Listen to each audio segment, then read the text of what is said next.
Do you ever get one of those text messages from your bank saying, hey, do you recognize this transaction? Well, scammers are using that very technique to dupe people in Maine into giving up their personal information. Today, I talked with staff at Town & Country Federal Credit Union, and they showed me this one example. It's a text message that looks similar to what they say Town & Country would send you. Hey, do you recognize this charge on your account?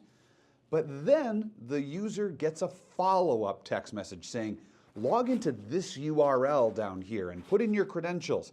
And that's where the scam takes place. If you notice, that URL is not the same as Town & Country Federal Credit Union's real online banking URL, but it does have that HTTPS, which many people think means secure.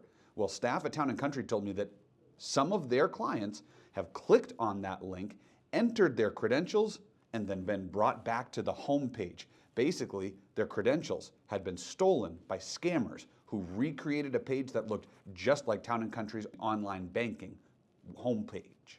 So when they clicked on that URL, they were brought to a page that looked just like Town & Country's typical online banking homepage.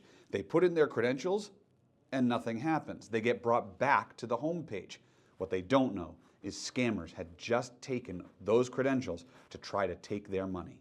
So staff in Town & Country gave me a couple of tips. Number one, if you're sensing urgency from the person who's talking to you, that should be a red flag. Town & Country says they will never text you and demand that you pay or log into anything immediately. They're happy to just let you take your time to do it. They're also encouraging people to be skeptical, especially if you see this 10-digit phone number at the top.